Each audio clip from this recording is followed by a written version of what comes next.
4 things I had to give up becoming a digital nomad, selling all of my stuff and leaving Canada permanently. Number 1 is hobbies. I have abandoned some of my favorite things in life to live this lifestyle. And this is one of those things that a lot of people don't necessarily internalize or see when they see me posting on Instagram about travel and all this kind of stuff. But I love hockey and I love golfing. It's a very social thing. You're out in the sun. It's an activity. I love it. I do not have my golf clubs. I haven't hit a ball in a year and a half. That sucks for me. I'm a big hockey fan. I love the Vancouver Canucks. I follow hockey quite religiously. However, in Europe, where I love to live, they have hockey games at like 3 in the morning. It's the worst time possible. So I've had to give up watching hockey. The one positive is Formula One is at a slightly better time when I'm in Europe, but hobbies is the first thing. The second thing is friends. I have not seen a lot of my friends since I left. Fortunately, I have 2 friends coming to visit me in a couple weeks here, which I'm really excited about, but you do have to give up a lot of friendships. I mean, you don't have to give up them as friends. Obviously, I still talk to a lot of these people, but you do not see these people regularly. You're limited to a phone call and you're constantly meeting new friends and having to go out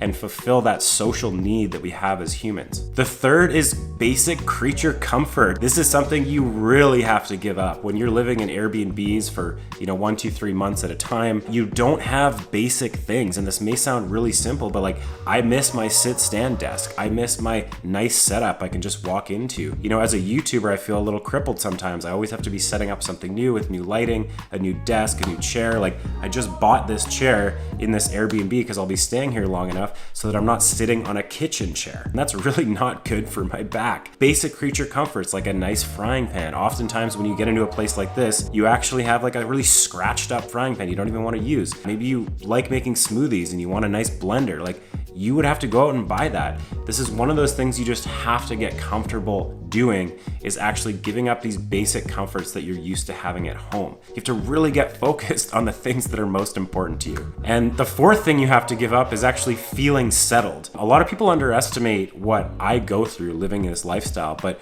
when you're moving around like I do and building a business, it's actually quite difficult because you're constantly having to get resettled. Now, there's a lot of different factors to why this has such an impact on us as like a human being, but it's a very like deeply subconscious feeling that you get when you change your environment constantly because you don't understand your environment. You have to figure out, if I need a doctor, okay, where do I find that? Where do I get groceries? Where do I get basic amenities that I need in my house? You don't know any of these things. How do I get around? How do I use the metro? You have no idea when you're changing countries and locations constantly, these basic things. And there's always a period you have to go through of getting settled and reacquainted with your environment. Usually for me, I find it takes me at least a week to actually feel settled somewhere, but then to feel really settled, it often takes 2 or 3. So those are the 4 things you have to give up as a digital nomad who actually runs a business and has commitments on a weekly basis to their team, to their business that they can't just push off to the side.